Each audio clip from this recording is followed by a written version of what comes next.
ഇന്ന് നമുക്ക് തിരുമാണിക്യം എന്ന തമിഴ് സിനിമയുടെ കഥ നോക്കിയാലോ?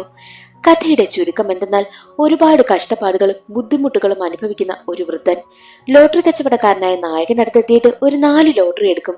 പക്ഷെ അയാളുടെ പേഴ്സ് ആണെങ്കിൽ കളഞ്ഞു പോയതിനാൽ കാശില്ലായിരുന്നു. ലോട്ടറി ടിക്കറ്റ് അവിടെ വെച്ചിട്ടാണ് അയാൾ വീട്ടിലേക്ക് പോയതും അടുത്ത ദിവസം വന്ന് എടുക്കാമെന്ന് പറഞ്ഞിട്ടുണ്ടായിരുന്നു. പക്ഷേ അതിലൊരു ലോട്ടറി അടിക്കുകയാണ്, അതും 1.5 കോടി രൂപ. ആ ലോട്ടറി നായകൻ തിരിച്ചു കൊടുത്തോ ഇല്ലയോ, അതോ ലോട്ടറി ടിക്കറ്റ് നായകൻ എടുത്തോ എന്നൊക്കെ അറിയണ്ടേ? എങ്കിൽ നമുക്ക് വേഗം സിനിമയുടെ കഥയിലേക്ക് കടക്കാം. അതിനു മുൻപായിട്ട് വീഡിയോ കാണുന്നവർ ഒന്ന് ലൈക്ക് ചെയ്തിട്ട് കാണാൻ മറക്കരുതേ. സിനിമ തുടങ്ങുമ്പോൾ കേരള തമിഴ്നാട് ബോർഡറാണ് കാണിക്കുന്നത്. അവിടെ പോലീസ് ജീപ്പിൽ പോവുകയായിരുന്നു 2 ഉദ്യോഗസ്ഥർ. ഒരു പോലീസുകാരൻ മറ്റൊരു പോലീസുകാരനെ വിളിച്ചിട്ട്, നിങ്ങളുടെ നാട്ടിലേക്ക് ഒരാൾ 1.5 കോടി ലോട്ടറി അടിച്ചിട്ട് ടിക്കറ്റുമായിട്ട് വരുന്നുണ്ട്, അവനെ പിടികൂടണം. അവനിപ്പോൾ ബസ് കയറി കാണത്തേ ഉള്ളൂ. അവന്റെ കയ്യിലിരിക്കുന്ന ആ ലോട്ടറി ടിക്കറ്റ് നമുക്ക് അടിച്ചെടുത്തിട്ട് ആ കാശ് നമുക്ക് വീതിച്ചെടുക്കാമെന്നും പറയുന്നു. അത് കേട്ട് മറ്റൊരു പോലീസുകാരനും സമ്മതിക്കും. അതിനുശേഷം കാണിക്കുന്നത് ഒരു ചെറിയ പെൺകുട്ടിയാണ്. അവൾ ചിത്രം വരച്ചുകൊണ്ടിരിക്കുകയാണ്. അച്ഛന്റെയും അമ്മയുടെയും സഹോദരിയുടെയും മുത്തശ്ശന്റെയും മുത്തശ്ശിയുടെയും പിന്നെ അവളുടെ മാമന്റെയും ഒക്കെ ചിത്രം വരച്ചിട്ട് അവരെ ഓരോരുത്തരെയും കുറിച്ച് ആ കുട്ടി പറയുന്നുമുണ്ട്. എനിക്ക് ഈ ലോകത്തെ ഏറ്റവും കൂടുതൽ ഇഷ്ടം എന്റെ അച്ഛനെയാ. എനിക്ക് മാത്രമല്ല, ഈ നാട്ടിലുള്ള എല്ലാവർക്കും എന്റെ അച്ഛനെ ഒരുപാട് ഇഷ്ടമാ. എന്റെ അച്ഛനെ അത്രയ്ക്ക് പാവമാണെന്നും ആ കുട്ടി പറയുന്നു. അവളുടെ അച്ഛന്റെ പേരാണ് മാണിക്യം. അവൾ പറഞ്ഞതുപോലെ തന്നെ വളരെ പാവമായ സത്യസന്ധനായ ഒരാളാണ് ഈ മാണിക്യം. മാണിക്യം കേരള തമിഴ്നാട് ബോർഡറിൽ കുമളി ബസ് സ്റ്റാൻഡിൽ ഒരു ലോട്ടറി കട ഇട്ടിരിക്കുകയാണ്. എന്നും രാവിലെ കടയിലേക്ക് എത്തുന്ന സമയത്തും അടുത്തുള്ള ഷോപ്പിലുള്ളവരെയൊക്കെ നോക്കി ചിരിച്ചുകൊണ്ട് സന്തോഷത്തോടെ ഒരു പുഞ്ചിരിയോട് കൂടിയാണ് ആ ദിവസം തന്നെ മാണിക്യം ആരംഭിക്കുന്നതും. എത്രയൊക്കെ ഒരു മനുഷ്യൻ സന്തോഷവാനാണെന്ന് പറഞ്ഞിരുന്നാലും അവനൊരു വിഷമം കാണുമല്ലോ. അതുപോലെ തന്നെ മാണിക്യത്തിനും ഒരു വിഷമമുണ്ട്. മാണിക്യത്തിന്റെ ഒരു മകൾക്ക് സംസാരിക്കുവാനുള്ള കഴിവില്ല. എത്രയൊക്കെ ട്രീറ്റ്മെന്റ് നടത്തിയിട്ടും അതൊന്നും ചികിത്സിക്കുവാൻ പറ്റുമോ എന്നൊരവസ്ഥയാണ്. മാത്രമല്ല അതിന് ഒരുപാട് കാശും ചിലവാകും. മാണിക്യത്തിന് ആ ഒരു വിഷമം തന്റെ മനസ്സിൽ തന്നെയുണ്ട്. മാണിക്യത്തിന്റെ കൈവശം ഒരുപാട് കാശൊന്നുമില്ലെങ്കിലും മാണിക്യം തന്റെ ഫാമിലിയും കൊണ്ട് ഇടയ്ക്കിടയ്ക്ക് ട്രിപ്പ് ഒക്കെ പോകും. അങ്ങനെ അവർ സന്തോഷമൊക്കെ കണ്ടെത്തുന്നു. എന്നാലും മകളുടെ കാര്യത്തെ ചൊല്ലി മാണിക്യത്തിന് വിഷമമുണ്ടെങ്കിലും ഭാര്യ അവനെ സമാധാനിപ്പിക്കുകയും ഒക്കെ ചെയ്യുന്നുണ്ട്. ഒരിക്കൽ രാവിലെ മാണിക്യത്തിന്റെ വീട്ടില് ഒരു പോലീസ് ഉദ്യോഗസ്ഥൻ വരികയാണ്. മാണിക്യത്തിന്റെ ഭാര്യ അയാളെ കണ്ടതും പെട്ടെന്ന് തന്നെ അയാളുടെ അടുത്തേക്ക് ചെല്ലും. കാരണം എന്തെന്നാൽ, മാണിക്യം അറിയാതെ കുറച്ചു കാശ് മാണിക്യത്തിന്റെ ഭാര്യ അയാളുടെ കയ്യിൽ നിന്നും പലിശയ്ക്ക് വാങ്ങിയിരുന്നു. അയാൾ പറയുന്നത്, കാശ് വാങ്ങാൻ അറിയാമല്ലോ, പലിശ ഒരു തുള്ളി പോലും ഇതുവരെ അടച്ചിട്ടില്ല, എത്രയും വേഗം കാശ് അടച്ചോളണം എന്നൊക്കെ പറഞ്ഞ് വിരട്ടിക്കൊണ്ട് നിൽക്കുന്ന സമയം തന്നെ മാണിക്യത്തിന്റെ അച്ഛൻ അവിടേക്ക് വരും.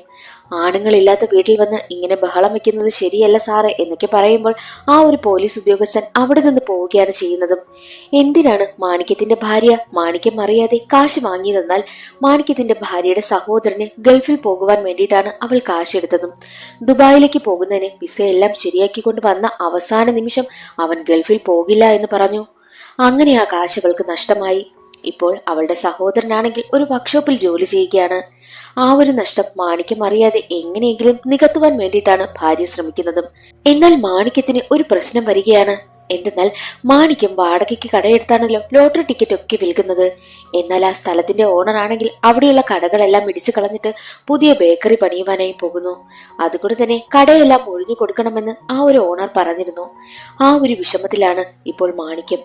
എന്നാൽ ഭാര്യ പറയുന്നത്, ഒരു കാര്യം ചെയ്യാം, നമുക്ക് എങ്ങനെയെങ്കിലും കാശൊപ്പിച്ചിട്ട് പുതിയൊരു കട ആരംഭിക്കാം, സ്വന്തമായിട്ടൊരു കടയിടാം, അപ്പോൾ ഒരു പ്രശ്നവും വരുന്നില്ലല്ലോ എന്ന് മാണിക്യത്തിനോട് പറയുന്നു. എന്നാൽ മാണിക്യത്തിന് കാശിന്റെ ബുദ്ധിമുട്ട് കുറച്ചുണ്ടായിരുന്നു. അടുത്ത ദിവസം കടയിലേക്ക് പോയ മാണിക്യമാണെങ്കിൽ ഫുഡ് കഴിക്കുവാൻ നേരം ലഞ്ച് ബോക്സ് ഓപ്പൺ ആക്കി നോക്കുമ്പോൾ അതിൽ ഭാര്യയുടെ താലിമാല ഇരിക്കുന്നു. അത് കണ്ട മാണിക്യം ഉടനെ തന്നെ ഭാര്യയെ വിളിച്ചിട്ട്, ഇതിനുള്ളിൽ മാല ഇരിക്കുന്നല്ലോ, എന്തിനാ അത് വെച്ചത് എന്ന് ചോദിക്കുമ്പോൾ, സ്വർണത്തിലിട്ടാൽ മാത്രമാണോ താലിമാലയാകുന്നത്? തൽക്കാലം ഈ മാല കൊണ്ടുപോയി വിൽക്ക്, എന്നിട്ട് പുതുതായി നമുക്കൊരു കട ആരംഭിക്കാം, അതിലൂടെ നമുക്ക് മെച്ചം പിടിച്ചതിന് ശേഷം പുതിയ മാല വാങ്ങാം എന്നൊക്കെ അവൾ പറഞ്ഞ് സമാധാനിപ്പിക്കുന്നു. മാണിക്യവും അതിനെപ്പറ്റി ചിന്തിക്കും. എന്നാൽ മറ്റൊരു വശത്ത് മാണിക്യം കുമളി ബസ് സ്റ്റാൻഡിലാണല്ലോ ലോട്ടറി ടിക്കറ്റ് വിൽക്കുന്നത്. ആ ബസ് സ്റ്റാൻഡിന്റെ സമീപത്തായിട്ട് ഒരു വൃദ്ധൻ സങ്കടപ്പെട്ടിരിക്കുകയാണ്. എന്താണ് കാരണമെന്നാൽ, വൃദ്ധനൊരു മകളുണ്ട്. മകളെ വിവാഹം കഴിച്ചു നൽകിയ സമയത്ത് കൊടുക്കാമെന്ന് പറഞ്ഞ സ്ത്രീധനം മുഴുവനായിട്ടും അവർക്ക് കൊടുക്കുവാനായും പറ്റിയില്ല. എന്നാൽ ഇപ്പോൾ മകൾ പൂർണ്ണ ഗർഭിണിയാണ്. മകളെ വീട്ടിൽ കൊണ്ടുവന്ന് നിർത്തിയിരിക്കുകയാണ് ആ പയ്യന്റെ വീട്ടുകാർ. അവർ പറയുന്നത്, തരാമെന്ന് പറഞ്ഞ സ്ത്രീധന തുക മുഴുവനായും തന്നാൽ മാത്രം നിങ്ങളുടെ മകളെ ഇങ്ങോട്ട് വിട്ടാൽ മതി, ഇല്ല എന്നുണ്ടെങ്കിൽ മകളെ വിടണ്ട. ഞാൻ എന്റെ മകന് പുതിയൊരു വിവാഹബന്ധം കൊണ്ടുവരുവാനായി പോവുകയാണെന്നായിരുന്നു അമ്മായിയമ്മ പറഞ്ഞതും. അത് കേട്ട് ചങ്ക് തകർന്ന അവസ്ഥയിലിരിക്കുകയാണ് ആ ഒരു വൃദ്ധനും. അയാളുടെ കൈവശം ഒരുപാട് കാശൊന്നുമില്ലായിരുന്നു. എന്നാൽ ലോട്ടറി കട കണ്ട അയാളാണെങ്കിൽ എന്റെ കൈവശമുള്ള കാശിന് എങ്ങനെയെങ്കിലും ലോട്ടറി എടുക്കാം, അഥവാ എന്റെ ഭാഗ്യത്തിന് ലോട്ടറി അടിച്ചാലോ ഈ ഒരു പ്രശ്നമെല്ലാം അതോടുകൂടി തീരുമല്ലോ എന്ന് ചിന്തിച്ച് ലോട്ടറി എടുക്കുവാനായും ചെല്ലുന്നു. മാണിക്യത്തിന്റെ കടയാണല്ലോ അത്. എന്നിട്ട് 4 ലോട്ടറി ടിക്കറ്റ് എടുക്കും. കാശ് കൊടുക്കുവാനായി നോക്കുന്ന സമയത്ത് അയാളുടെ പേഴ്സ് കാണാനില്ല. പേഴ്സ് എവിടെയോ മിസ്സായിരിക്കുന്നു. അത് കാണുന്ന മാണിക്യം പറയുന്നത്, സാരമില്ല, ഈ 4 ലോട്ടറി ടിക്കറ്റും ഞാൻ ഇവിടെ സൂക്ഷിച്ചു വെച്ചേക്കാം, മറ്റാർക്കും കൊടുക്കില്ല. കാശുമായി നാളെ വന്ന് ലോട്ടറി ടിക്കറ്റും കൊണ്ടുപോകുവാനായിട്ട് മാണിക്യം പറഞ്ഞു. അത് കേട്ടതും വൃദ്ധന് സന്തോഷമായി. എന്നാൽ ആ വൃദ്ധന്റെ കയ്യിൽ തിരികെ പോകുവാനുള്ള വണ്ടിക്കൂലിക്ക് പോലും കാശില്ല എന്ന കാര്യം മാണിക്യത്തിന് മനസ്സിലായിരുന്നു. മാണിക്യം തന്റെ കയ്യിലുണ്ടായിരുന്ന 200 രൂപ എടുത്ത് വൃദ്ധന് നൽകിയിട്ട്, ഇത് കൊണ്ട് വീട്ടിൽ പോ, നാളെ വരുമ്പോൾ തന്നാൽ മതിയെന്ന് പറയുന്നു. സന്തോഷമായ ആ ഒരു വൃദ്ധൻ പറയുന്നത്, നിങ്ങൾ എനിക്ക് 200 രൂപ തന്നെങ്കിൽ ഞാൻ നാളെ നിങ്ങൾക്ക് 400 രൂപയെ തിരിച്ചു തരുമെന്ന് പറഞ്ഞ് സന്തോഷത്തോടു കൂടിയാണ് വീട്ടിലേക്ക് പോകുന്നതും. എന്നാൽ ആ വൃദ്ധൻ പോയി കഴിഞ്ഞതും അയാളുടെ കൈവശമുണ്ടായിരുന്ന ഒരു സഞ്ചി തറയിൽ കിടന്ന് മാണിക്യത്തിന് കിട്ടും. ആ സഞ്ചിക്കുള്ളിൽ മരുന്നും കാര്യങ്ങളും ഒക്കെ മാത്രമായിരുന്നു ഉണ്ടായിരുന്നത്. ഉടനെ തന്നെ സഞ്ചിയും എടുത്ത് മാണിക്യം അയാളുടെ പിറകെ പോകും. അയാൾ ബസ്സിൽ കയറിയിരുന്നു. മാണിക്യം സഞ്ചി അയാളെ ഏൽപ്പിച്ചിട്ട് തിരികെ പോവുകയാണ്. അതേ ബസ് സ്റ്റാൻഡിൽ തന്നെ കണ്ണു കാണാത്ത ഒരു അമ്മയും മകളും ഭിക്ഷ എടുക്കുന്നുണ്ടായിരുന്നു. മകൾക്ക് തറയിൽ നിന്നും ഒരു 500 രൂപ കിട്ടും. ആ 500 രൂപ എടുത്ത് മകൾ അമ്മയെ ഏൽപ്പിക്കുമ്പോൾ അത് തപ്പി നോക്കിയിട്ട് 500 ആണെന്ന് മനസ്സിലാക്കിയ അമ്മ പറയുന്നത്, ഈ 500 നമുക്ക് കിട്ടിയേ തന്നെ ഭാഗ്യമാണ്, ഇതാരുടെ കാശായാലും അയാൾക്ക് നല്ലതേ വരൂ എന്ന് അമ്മ പ്രാർത്ഥിക്കുന്നുമുണ്ട്. പക്ഷേ അതാരുടെ കാശായിരുന്നെന്നാൽ ആ ഒരു വൃദ്ധന്റെ കാശ് തന്നെയായിരുന്നു. അയാളുടെ നഷ്ടമായി പോയ കാശായിരുന്നു അത്. അങ്ങനെ വൃദ്ധൻ വീട്ടിലേക്കും എത്തുകയാണ്. വീട്ടിൽ അയാളുടെ ഭാര്യയും മകളുമാണുള്ളത്. പൂർണ്ണ ഗർഭിണിയായ മകളെ കാണുമ്പോഴെല്ലാം അവരച്ഛന് വല്ലാത്ത സങ്കടമാണ്. എന്നാൽ മകളാണെങ്കിൽ അച്ഛനെ സമാധാനിപ്പിക്കുകയും ചെയ്യുന്നുണ്ട്. എന്നാൽ കുറച്ചു കഴിഞ്ഞതും മാണിക്യത്തിനെ കൂട്ടുകാരൻ വിളിച്ചിട്ട്, നിങ്ങളുടെ കടയിലെ ഒരു ലോട്ടറി അടിച്ചിട്ടുണ്ട്, 1.5 കോടിയാണ് എന്ന് പറഞ്ഞ് ആ നമ്പരും പറഞ്ഞു കൊടുക്കുന്നു. മാണിക്യം ഉടനെ തന്നെ നമ്പർ പരിശോധിച്ച് നോക്കുമ്പോൾ വൃദ്ധൻ എടുത്തു വെച്ചിരുന്ന 4 ലോട്ടറി ടിക്കറ്റ് ഇല്ലേ, അതിലൊരെണ്ണമാണ് അടിച്ചിരിക്കുന്നത്. മാണിക്യത്തിന് സന്തോഷമാകുന്നു. മാണിക്യം ഉടനെ തന്നെ ആ ഒരു വൃദ്ധനെ കണ്ടുപിടിക്കുവാനായും തീരുമാനിക്കും. ലോട്ടറി ടിക്കറ്റ് തിരിച്ചേൽപ്പിക്കുവാനാണ്. ഒരുപാട് സന്തോഷത്തോടു കൂടിയാണ് മാണിക്യം ആ വൃദ്ധനെ തിരക്കി പോകുന്നതും. അടുത്തുള്ള കടയിൽ പറഞ്ഞിട്ടുണ്ട്, ഏതെങ്കിലും വയസ്സായ ഒരാൾ വന്നാൽ ഉടനെ എന്നെ വിളിക്കണമെന്ന് പറഞ്ഞിട്ടാണ് പോകുന്നതും. അതേസമയം തന്നെ മാണിക്യത്തിന്റെ ഭാര്യ മാണിക്യത്തിനെ വിളിക്കും. ഞാൻ ഫുഡൊക്കെ എടുത്തു വെച്ചിട്ടുണ്ട്, എപ്പോൾ വരുമെന്ന് ചോദിക്കുമ്പോൾ, ഞാനിന്ന് വരുന്നില്ല, ഞാൻ അത്യാവശ്യമായിട്ട് ഒരു സ്ഥലത്തേക്ക് പോവുകയാണെന്ന് പറയുന്നു. എവിടേക്കാണ് പോകുന്നതെന്ന് ഭാര്യ ചോദിക്കുന്ന സമയത്ത്, നമ്മുടെ കടയിൽ വന്നിട്ട് ഒരാൾ ലോട്ടറി എടുത്തിരുന്നു, ഒരു വയസ്സായ ആൾ 4 ലോട്ടറി മാറ്റിവെക്കുവാൻ പറഞ്ഞിട്ടാണ് പോയതും. എന്നാൽ അതിലൊരു ലോട്ടറി അടിച്ചിട്ടുണ്ട്, 1.5 കോടി രൂപയെ അടിച്ചിരിക്കുന്നത്. ഞാൻ ആ ലോട്ടറി അയാളെ കണ്ടെത്തി തിരിച്ചു കൊടുക്കുവാൻ പോവുകയാണെന്ന് പറയുമ്പോൾ അത് കേട്ട് ഭാര്യ ഞെട്ടും. നിങ്ങൾ എന്തിനാ ആ ഒരു ലോട്ടറി തിരിച്ചു കൊടുക്കുന്നത്? അയാൾ കാശ് തന്നില്ലല്ലോ, അപ്പോൾ ആ ലോട്ടറി നമുക്കല്ലേ സ്വന്തം. നമ്മുടെ ഈ കഷ്ടപ്പാടൊക്കെ മനസ്സിലാക്കിയ ദൈവം നമുക്കൊരു അവസരം തന്നിരിക്കുകയാണ്. നിങ്ങൾ ആ ലോട്ടറി ടിക്കറ്റ് തിരികെ കൊടുക്കണ്ട എന്ന് പറയുമ്പോഴും മാണിക്യം പറയുന്നത്, ഞാൻ കൊടുക്കും, നമുക്ക് അവകാശപ്പെട്ടതല്ല അത്, ആ വൃദ്ധന് തന്നെ ഞാൻ കൊടുക്കും. അത് കേട്ട ഭാര്യ മാണിക്യത്തിനെ എത്ര തടയാൻ നോക്കിയിട്ടും മാണിക്യം കേൾക്കുന്നില്ല. കോളും കട്ട് ചെയ്ത് മാണിക്യം ബസ് കയറും. എന്നാൽ മാണിക്യത്തിന്റെ ഭാര്യയാണെങ്കിൽ എല്ലാവരെയും വിവരം അറിയിച്ചു. അവളുടെ അച്ഛനെയും അമ്മയും സഹോദരനെയും ഒക്കെ വിളിച്ച് വിവരം അറിയിക്കും. എന്നാൽ സഹോദരനാണെങ്കിൽ മാണിക്യം പോകുന്നതിന് മുൻപ് തന്നെ ലോക്ക് ചെയ്യാമെന്ന് കരുതി ബസ് സ്റ്റാൻഡിൽ എത്തുന്ന സമയത്ത് കടയും പൂട്ടി മാണിക്യം പോയിരുന്നു. ആര് വിളിച്ചിട്ടും മാണിക്യം കോൾ എടുക്കുന്നതേയില്ല. എന്നാൽ ഒരു ഘട്ടത്തിൽ വീട്ടിൽ നിന്നും ഒരുപാട് കോളുകൾ വന്നപ്പോൾ മാണിക്യം കോൾ എടുത്തു. അവർ ലോട്ടറി ടിക്കറ്റിനെ പറ്റി തിരക്കുന്ന സമയത്തും മാണിക്യം പറയുന്നത്, ഞാൻ എന്തായാലും ആ ലോട്ടറി എടുത്ത ആളിനെ തന്നെ ഈ ലോട്ടറി തിരിച്ചേൽപ്പിക്കും എന്ന് പറഞ്ഞ് കോളും കട്ട് ചെയ്ത് കളയുകയാണ് ചെയ്യുന്നത്. ആ വയസ്സായ ആൾ ഇടുക്കിയിലുള്ളതാണ്. അതെങ്ങനെ മാണിക്യത്തിന് മനസ്സിലായെന്നാൽ, അന്ന് അയാളുടെ കൈവശമുണ്ടായിരുന്ന സഞ്ചി തറയിൽ വീണില്ലേ, അതിലൊരു പേപ്പർ ഉണ്ടായിരുന്നു, അതിൽ ഇടുക്കി എന്നാണ് എഴുതിയിരുന്നതും. അത് മനസ്സിലാക്കിയിട്ടാണ് മാണിക്യം ബസ് കയറി പോകുന്നതും. മറ്റൊരു വശത്ത് എത്രയൊക്കെ ഫോൺ വിളിച്ചിട്ടും ആര് പറയുന്നതും മാണിക്യം കേൾക്കുന്നില്ലല്ലോ. അങ്ങനെ മാണിക്യത്തിന്റെ അച്ഛൻ പറയുന്നത്, ഇനി ഒരു വഴിയുണ്ട്, മാണിക്യത്തിന് ഏറ്റവും പ്രിയപ്പെട്ട ചർച്ച് ഫാദർ ഉണ്ട്, ആ ഫാദറിനെ കൊണ്ട് നമുക്ക് വിളിപ്പിക്കാമെന്ന് കരുതി എല്ലാവരും ഫാദറിനടുത്ത് ചെല്ലും. അങ്ങനെ ഫാദറും മാണിക്യത്തിനെ വിളിക്കുന്നു. ഫാദർ സംസാരിച്ചിട്ട് പോലും മാണിക്യം കേൾക്കുന്നതേയില്ല. അവസാനം വീട്ടുകാർക്ക് ഫാദർ ഒരു ഐഡിയ പറഞ്ഞു കൊടുക്കും. മാണിക്യത്തിനെ കണ്ടെത്താൻ ഇനി ഒരേ ഒരു വഴിയേ ഉള്ളൂ, മാണിക്യത്തിന്റെ നമ്പർ ട്രേസ് ചെയ്യുക. എന്റെ കൈവശം ഒരാളുണ്ട്, സൈബർ സെല്ലിൽ ജോലി ചെയ്യുന്നതാ, നമുക്ക് ആ ഒരു ഓഫീസറിനോട് വിവരം പറയാമെന്ന് പറഞ്ഞു. ഫാദർ പറഞ്ഞ ആ ഒരു ഉദ്യോഗസ്ഥന്റെ അടുത്തേക്ക് പോയത് മാണിക്യത്തിന്റെ അളിയനായിരുന്നു. ആ ഒരു ഉദ്യോഗസ്ഥൻ എന്താ ഇപ്പോൾ കാര്യം, ഞാൻ നമ്പറൊക്കെ കണ്ടെത്തി തരാം, കാര്യം പറയുവാനായി പറഞ്ഞു. അങ്ങനെ യഥാർത്ഥ സംഭവം എന്തെന്ന് അളിയൻ അയാളോട് പറഞ്ഞു. അപ്പോൾ ആ പോലീസുകാരൻ പറയുന്നത്, നമ്പറൊക്കെ ഞാൻ ട്രേസ് ചെയ്യാം, പക്ഷേ 10% കമ്മീഷൻ എനിക്ക് തരണമെന്നും ആ ഒരു പോലീസ് ഉദ്യോഗസ്ഥൻ പറയുന്നു. അതിന് അളിയനും സമ്മതിച്ചു. അങ്ങനെ നമ്പർ കണ്ടെത്തുവാനുള്ള ശ്രമങ്ങളും ആരംഭിക്കുകയാണ്. സൈബർ സെല്ലിൽ നിന്ന് കിട്ടിയ വിവരത്തിന്റെ അടിസ്ഥാനത്തിൽ മാണിക്യത്തിനെ അന്വേഷിച്ചു പോവുകയാണ് അളിയനും. ഇനി ഇതൊന്നും ഒരു നടക്ക് പോകില്ല എന്ന് മനസ്സിലാക്കി മാണിക്യത്തിന്റെ അച്ഛനും പിന്നെ ഭാര്യയും ചേർന്ന് ഭാര്യയ്ക്ക് കടം കൊടുത്ത ആ ഒരു പോലീസുകാരനില്ലേ, അയാളെ കണ്ട് നടന്ന വിവരമെല്ലാം പറഞ്ഞു. ആ ഒരു ലോട്ടറി ടിക്കറ്റ് എങ്ങനെയെങ്കിലും നമുക്ക് വാങ്ങി തന്നാൽ അതിൽ നിന്ന് കുറച്ചു കാശ് സാറിനും തരാമെന്ന് അച്ഛൻ പറയുന്നു. എന്നാൽ അത് കേട്ട പോലീസുകാരനാണെങ്കിൽ കണ്ടെത്തി തരാമെന്ന് സമ്മതിക്കുമെങ്കിലും പോലീസുകാരെല്ലാം ചേർന്ന് മറ്റൊരു പ്ലാൻ ഇടും. ആ ഒരു ലോട്ടറി ടിക്കറ്റ് നമുക്ക് തന്നെ അടിച്ചെടുക്കണം, എന്നിട്ട് കാശ് നമുക്കെല്ലാം വീതിച്ചെടുക്കാം, ഇല്ലീഗലായിട്ട് ഇതിനെ ഡീല് ചെയ്യണമെന്ന് പോലീസ് തീരുമാനിക്കുന്നു. എന്നിട്ട് ഇടുക്കിയിലുള്ള മറ്റൊരു പോലീസുകാരനെ വിളിച്ചിട്ട് വിവരം പറയും. ആ ഒരു സീനാണ് സിനിമയുടെ തുടക്കത്തിൽ നമ്മൾ കണ്ടത്. മാണിക്യം പോകുന്ന ബസ് കുറച്ചു നേരം നിർത്തിയിട്ടിരിക്കുകയാണ്.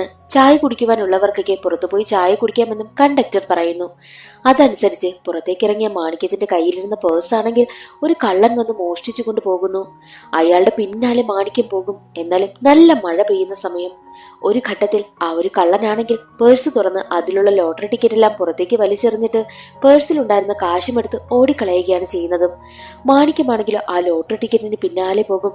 നല്ല മഴ പെയ്യുന്നതിനാൽ വെള്ളത്തിൽ ഒലിച്ചു പോവുകയായിരുന്നു ലോട്ടറി ടിക്കറ്റ്. ഓടയിലേക്ക് വീഴുന്ന ഘട്ടമായപ്പോൾ മാണിക്യം അതെങ്ങനെയെങ്കിലും കൈക്കലാക്കുന്നു. മാണിക്യത്തിന് സമാധാനമായി. എന്നിട്ട് വീണ്ടും ബസ്സിലേക്ക് കയറും. മാണിക്യത്തിന്റെ അടുത്ത് തന്നെ ഒരു പോലീസ് കോൺസ്റ്റബിൾ വന്നിരിക്കും.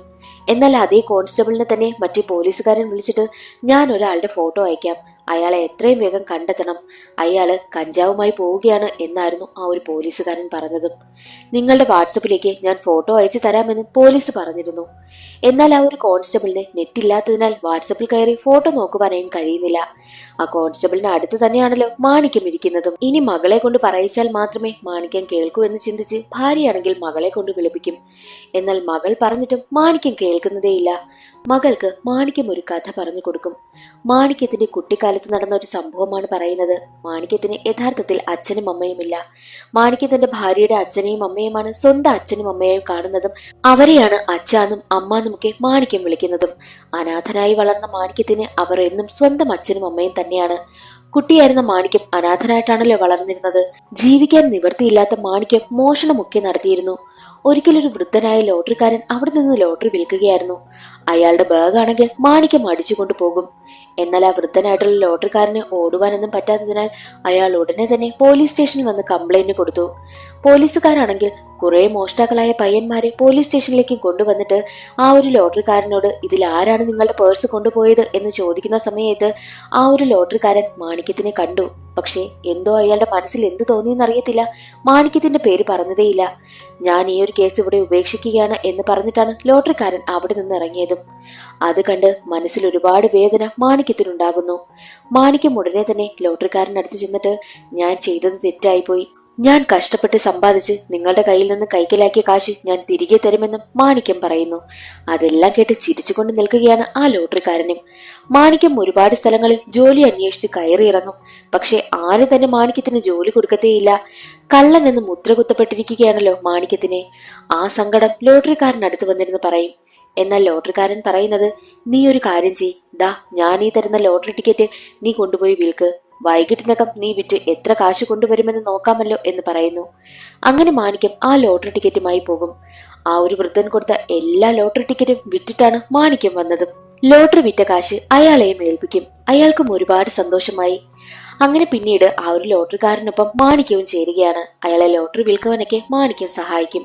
എന്നാൽ ആ ലോട്ടറിക്കാരൻ പറയുന്നത്, എത്ര നാളാ നമ്മൾ ഈ ലോട്ടറി കൊണ്ടു നടന്ന് വിൽക്കുന്നത്, ഇവിടെ അടുത്തൊരു കട വാടകയ്ക്ക് കൊടുക്കുന്നുണ്ട്, നമുക്ക് ആ കട വാടകയ്ക്കെടുത്ത് അവിടെ ലോട്ടറി കച്ചവടം ആരംഭിച്ചാലോ എന്ന് ചോദിക്കും. അങ്ങനെ പറഞ്ഞതുപോലെ തന്നെ അവർ കട വാടകയ്ക്കെടുത്ത് ലോട്ടറി കച്ചവടവും ആരംഭിച്ചു.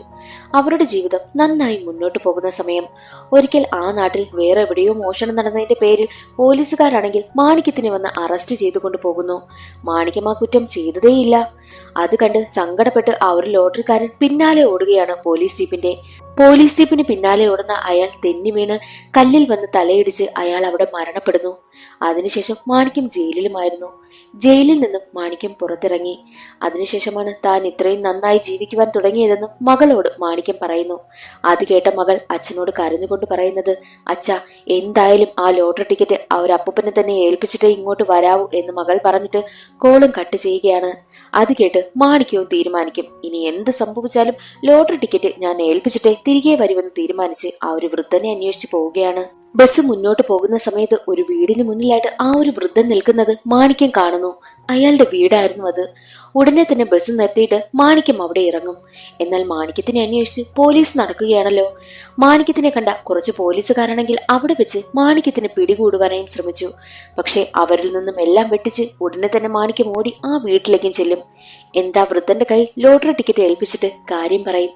ആ വൃദ്ധൻ ചോദിക്കുന്നത്, ഞാൻ നിങ്ങൾക്ക് കാശ് തന്നില്ലല്ലോ, അപ്പോൾ ഈ ലോട്ടറി ടിക്കറ്റ് നിങ്ങൾക്ക് അവകാശപ്പെട്ടതല്ലേ എന്ന് ചോദിക്കുമ്പോൾ, അതൊന്നും സാരമില്ല, ദേ ഇപ്പോൾ എനിക്ക് കാശ് താ, ഞാൻ വാങ്ങിക്കോളാം, അപ്പോൾ ഈ ലോട്ടറി ടിക്കറ്റ് നിങ്ങൾക്ക് സ്വന്തമാണല്ലോ എന്നും മാണിക്യം പറയുന്നു. അതേസമയം ആളുകളെല്ലാം അവിടെ ഓടിക്കൂടുകയാണ്. വിവരം അറിയണ്ടേ? മാണിക്യമാണെങ്കിൽ നടന്ന കാര്യമെല്ലാം ജനങ്ങളോടൊക്കെ തുറന്നു പറയുന്നു. അത് അവിടെ നിന്നവരൊക്കെ വീഡിയോ പിടിക്കുകയും സോഷ്യൽ മീഡിയയിൽ അപ്ലോഡ് ചെയ്യുകയും ഒക്കെ ചെയ്തു. ആ ഒരു കാര്യം വൈറലായി. മാണിക്യത്തിനെ കുറിച്ച് നല്ല അഭിപ്രായങ്ങളൊക്കെ പറഞ്ഞ് ഒരുപാട് പേർ മുന്നോട്ടെത്തുവാനായും തുടങ്ങി. തനിക്ക് വേണ്ടിയിട്ട് അത്രയും നല്ല കാര്യം ചെയ്ത മാണിക്യത്തിനോട് ആ വൃദ്ധൻ പറയുന്നുണ്ട്, ഇതിൽ നിന്ന് കിട്ടുന്ന കാശ് നമുക്ക് പകുതി പകുതി എടുക്കാം. എന്നാൽ മാണിക്യം പറയുന്നത്, അതെനിക്ക് വേണ്ട, എന്റെ തൊഴിലിന് ചേർന്ന കാര്യമല്ല അതെന്ന് പറഞ്ഞിട്ടാണ് മാണിക്യം പോകുന്നത്. മാണിക്യം ചെയ്ത ഇത്രയും നല്ല പ്രവൃത്തിയെ അഭിനന്ദിച്ചുകൊണ്ട് ഒരുപാട് പേർ മുന്നോട്ട് വന്നിരുന്നല്ലോ. അങ്ങനെ ആ ഒരു കാര്യം മന്ത്രി വരെ അറിയുകയാണ്. മന്ത്രി അഭിനന്ദിക്കുവാനായിട്ട് മാണിക്യത്തിനെ വിളിക്കുന്നു. മാണിക്യത്തിനോട്, ഇത്രയും നല്ല മനുഷ്യന് വേണ്ടിയിട്ട് നമ്മൾക്ക് എന്തെങ്കിലും ചെയ്യണ്ടേ എന്ന് കരുതി മാണിക്യത്തിന് വേണ്ടിയിട്ട് പുതിയ വീട് വെച്ച് നൽകി. മാണിക്യത്തിന്റെ ഗ്രാജുവേറ്റ് ആയ ഭാര്യയ്ക്ക് ജോലിയും നൽകി. മാണിക്യത്തിന്റെ മക്കളുടെ പഠിപ്പും സർക്കാർ ഏറ്റെടുത്തു. ഇത്രയും നല്ല പ്രവൃത്തി ചെയ്ത നിങ്ങൾക്ക് വേണ്ടിയിട്ട് ഞങ്ങൾ എത്രയെങ്കിലും ചെയ്യണ്ടേ? നിങ്ങൾ ചെയ്ത ഈ ഒരു കാര്യം കണ്ട് ഒരുപാട് പേർ നല്ലത് ചെയ്യുവാനായിട്ട് മുന്നോട്ട് വരണം. അതിനൊരു പ്രോത്സാഹനമായിരിക്കണം ഇതെന്നും മന്ത്രി മാണിക്യത്തിനോട് പറയുന്നു. മന്ത്രിയെ കണ്ടിട്ട് പുറത്തേക്ക് ഇറങ്ങുന്ന മാണിക്യം മീഡിയയ്ക്ക് മുന്നിൽ വന്ന് കുറച്ച് കാര്യങ്ങൾ പറയുകയാണ്. മാണിക്യം പറയുന്നത്, മറ്റൊരാളെ പറ്റിച്ചുണ്ടാക്കുന്ന കാശ് ഒരിക്കലും നമ്മുടെ കയ്യിൽ നിൽക്കില്ല. ഇപ്പോൾ നമ്മൾ 4 പേർക്ക് സഹായം ചെയ്തു നോക്ക്, അത് നമ്മുടെ 40 തലമുറയോളം അത് പറഞ്ഞുകൊണ്ടേയിരിക്കും. അങ്ങനെയുള്ള കാര്യങ്ങളൊക്കെ മാണിക്യം പറയുകയാണ്. മാണിക്യം ചെയ്ത പ്രവൃത്തിയെ എല്ലാവരും അഭിനന്ദിച്ചൊക്കെ സംസാരിക്കുമ്പോൾ മാണിക്യം ചിന്തിക്കുന്നത് തന്നെ വളർത്തിയ ആ ഒരു ലോട്ടറി കച്ചവടക്കാരനെ പറ്റിയായിരുന്നു. അദ്ദേഹവും ഉണ്ടായിരുന്നെങ്കിൽ എന്ത് നന്നായിരുന്നുവെന്നും മാണിക്യം ചിന്തിക്കും.